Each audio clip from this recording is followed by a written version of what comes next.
What's going on, guys? Styx here with the Token Minorities, bringing you the team builder for week 9 of season 6 of the CPC, and this week we are up against Techno and his Carolina Pantherians. And before I get into the team, just a reminder that if you like this video or found it helpful, please leave a like, drop a comment, click that subscribe button. Really does help us out a lot and really just keeps us going. Like, we can't keep doing this without your guys' support, so any support you guys can give is incredibly appreciated. And also, if you have not done so, please feel free to check out the TTM Discord. This is something that doesn't necessarily help us out a lot, but it's just kind of cool to get to talk to you guys, where we have channels for all different facets of Pokemon, whether that's draft format, TCG, or Smogon content. Just really cool way to kind of interact and get to know you guys, so that will be linked in the description as well. But anyway, on to the team. Like I said, we are up against Techno and his Carolina Pantherians, and it's actually kind of funny. This will be the third time Techno and I have played each other, and we still have yet to play each other in a meaningful situation, like including this. This will not be a particularly meaningful situation, as we both will all but be guaranteed playoffs. He still has a little bit trickier of a situation on his end, as his conference is actually like intense, and there's actually a fight for that last playoff spot, to where you can't just like kind of cruise in like I was able to do in my conference, where I clinched 2 weeks ago. Like, once I hit that 7th win, it was just like, okay, you're good to go. You really don't need to care about these last 3 games. So yeah, Techno's in my 3rd meeting. He's a very good player, and we still have yet to actually have to really, well, both of us still have yet to actually have to give a crap about the game we were playing. That being said, I mean, I still tried with this team, quote unquote. I mean, I just took about 10 minutes, threw together a team that I thought looked pretty cool, as I am having to do this way in advance, because at the time this video goes up, I think I'll either be flying to Italy or I'll be in Italy. I don't know. I'm bad with remembering timing and advanced and whatnot. So yeah, I'm having to do this in advance as well. So just kind of threw it together one night when he was like, hey, we're ready to go. And so I was like, oh, cool. All right, I'll put something together, and this is the end result. So first things first, let's go over Techno's team. We have Linoon, Mega Charizard X, Excadrill, Tyranitar, Crobat, Chesnaught. I was about to say Chespin, but no.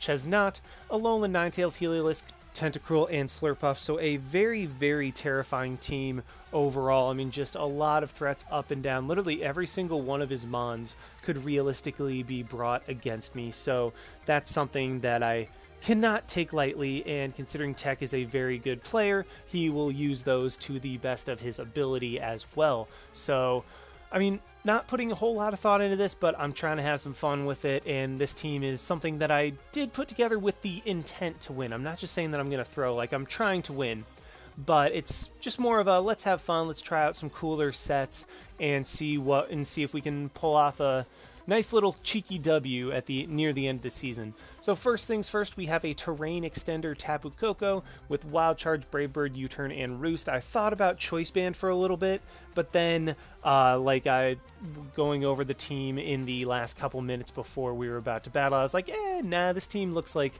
it's Alolan Raichu centered, so I'm going to use Terrain Extender. I'm going to give Raichu a couple more turns to wreak havoc in the electric terrain and go from there. So I mean, it was just kind of a cool little set that I wanted to try to bring.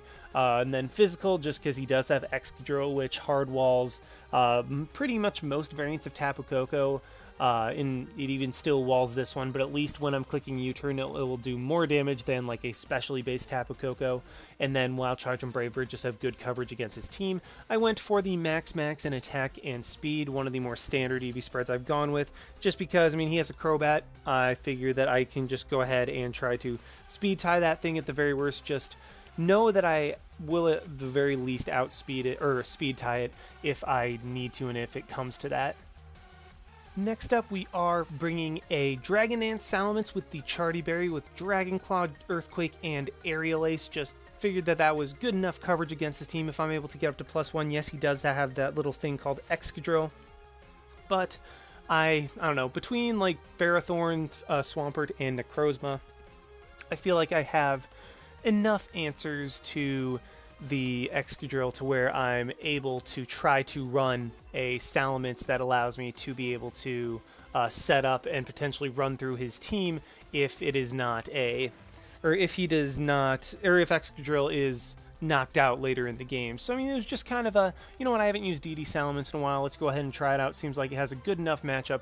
Then Dragon Claw and Earthquake cover most of his team, and then Aerial Ace is there specifically for the Chestnut, just to be able to try to one-shot that thing so it's not able to be fat physically against me and be able to take the hits from Salamence if I'm able to get up to +1. Charty Berry is in case he tries to revenge me with like an Excadrill or Tyranitar. If Tyranitar is not able to, or if Tyranitar is able to take a hit, I'm not able to get the KO with Earthquake and then try to respond with a Stone Edge, then Charty Berry will allow me to take that. I chose Moxie over Intimidate because while Intimidate would let me set up more frequently, Moxie was just kind of a, it was a build-up, like a steamrolling type of thing, where once I get going, it would be hard to stop me, and I figured I'd only get one chance to set up with Mence and do something, so the more that I would be able to, like, put a dent into his team, the better my chances of winning would be. The speed is enough to outspeed Adamant Mega Charizard X, just because, I mean, they're both base 100 dragons, so I figured that, well, if he's going to go Adamant, then I'm going to punish him for that while having a little bit extra bulk in HP. Just max out my attack and then throw the rest into HP. Actually realizing that I hit a even number right there, so that is a mistake on my end, but we've already had the battle, so yeah, too late to change that now. Just that's what you get from a 10-minute prep. Next up, we do have a Spikes, Protect, Leech Seed, and Toxic Ferrothorn with the Akaberry. This is just kind of a way to deal with, like, Alolan Ninetales more than anything, just because I don't have Defog on this team. I don't have a way of removing the Aurora Veil, so just being able to switch in Ferrothorn, and my team in general really doesn't have an Alolan Ninetales switch in at all, which is kind of funny because Alolan Ninetales is very weak, but it's still just surprisingly annoying and has surprisingly good coverage for my team to where it's like, well, that kind of sucks. So Ferrothorn is going to be my way of taking advantage of Ninetales, or trying to anyway, with Spikes, Leech Seed, and Toxic. Just trying to be able to hazard stack, tech, maybe pressure his team enough, and then Leech Seed and Toxic, just residual damage. Protect builds up more damage with Leech Seed and Toxic. Just really just an entirely support Ferrothorn to see if I can pressure him with hazards and the Leech Seed and Toxic as well. The spread is just kind of a defensive, like a mixed defensive spread. I really didn't have anything particular in mind, but just knew that I wanted to have more physical defense than special defense so that I can take on like Excadrill a little bit better. And I was like, you know what, 104, 152, that looks good to me. I'm just going to throw that in there, make it bold, and go with it. So nothing really special about the Ferrothorn set, and then Akaberry just to deal with like rogue hidden power fires or a fire blast or whatnot from things like Tyranitar, or it's not going to live a hit from Mega Charizard, so I'm not even going to bring that up. So yeah, that is the Ferrothorn set. Next up we have an Autotomize, Photon Geyser, Ironhead, Earthquake, Necrozma, and this is a set that I've been wanting to try out for a long time. Just an Autotomized Necrozma, be able to outspeed stuff, hit very, very hard, because I mean, Adamant hits 344 attack, like that hits very hard, and Autotomize just being able to outspeed, and with Necrozma's natural bulk be able to take hits from like Scarfers and stuff like that. Necrozma really has the ability to put in some good work this game if I'm able to get an Autotomize up and he doesn't have the Aurora Veil up, because if he has the Aurora Veil up, then it's kind of like, oh well, crap, I can't do anything about that. But with the Aurora Veil down, I do have super effective coverage for a very large portion of his team. Actually, I think everything outside of...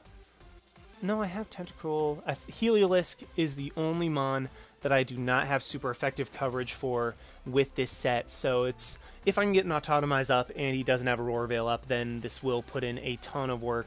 The speed is just enough to, like, I put in 20 there, just kind of my general speed creep. But also I wanted to like speed creep potential Scarfers, trying to speed creep Koko just a little bit.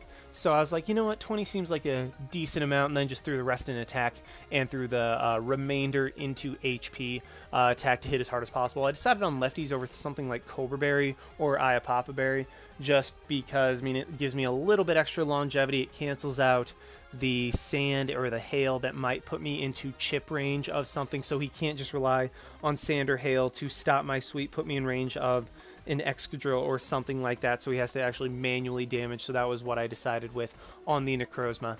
Next up, we do have a Stealth Rock, Toxic, Earthquake, Protect Swampert with leftovers.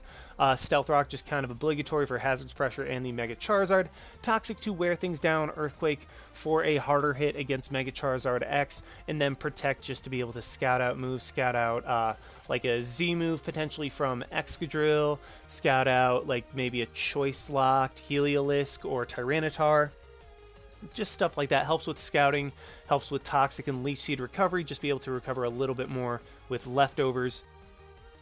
And if I need to, just like stall out Slurpuff, stall out Sand, stall out Aurora Veil, just Toxic or Protect is very, very good as a stalling tool in this matchup to not just get overrun by something that's like something that's under Aurora Veil, super speedy, and has set up. Just be able to try to Toxic that thing, or Toxic them, and then wear them down slowly with Protect and, well, just Toxic damage. Just went with a basic 252-252 spread for Swampert, as I really couldn't think of anything else that I wanted to run it for. I really didn't need to take any special hits. I mean, to an extent, Heliolisk, but not overly concerned about it, so I was just like, 252. That's kind of something you're noticing with this team, with Koko, Necrozma to a lesser extent, and now Swampert. I just kind of went with basic 252 spreads in this matchup, just kind of went for it, and I was like, yeah, that looks good enough. So that is the Swampert set, and then finally we have Alolan Raichu with the Psychium Z, finally bringing the Z move on Alolan Raichu this week, as it does OHKO things like Mega Charizard, Slurpuff. I mean, it's just kind of a cool little... It's kind of a cool move that Alolan Raichu all of a sudden is just like, yeah, I'm not normally this strong, but you're dead. So that's kind of what I'm hoping to catch Tech off guard with this week. And then Thunderbolt, Psychic, just the obligatory dual stab, covers his team very, very nicely. Surf, in case I blow my Z move a little bit too early and Mega Charizard is super bulky and has the opportunity to set up on me. Nuzzle is a way of saying like, okay, you're trying to set up, I'm just gonna slow you down right there so that something else on my team can try to deal with it. Also works for like Slurpuff if it's able to live a hit, Mega Tyranitar, or not Mega Tyranitar, but just Tyranitar, just other things on his team. Just if I want paralysis, Nuzzle is a quick way to do that. And then Surf just to cover the Excadrill and the T-Tar, be able to hit those things super effectively and deal with them. The speed is enough speed for Jolly Excadrill, and then just maxed out attack or special attack with Modest, and through the rest into HP, just because, I mean, I feel like just outspeeding Jolly Excadrill is very, very important, and is something that I want to do regardless, so that's kind of what I'm going to go for with this Raichu set. And so, yeah, that's a team. Hope you guys will tune in on Wednesday to see what 10 minutes of prep. Actually, I spent more time on this video than I did in the actual prep of this team. Oops. But anyway, hope you guys will still tune in Wednesday, because Tech is a very good player, and it should be a good game regardless, or an absolute body bag. Who knows? But thanks again for watching. Like, comment, subscribe, all that good stuff. And this is Styx signing out. Why not? See you guys.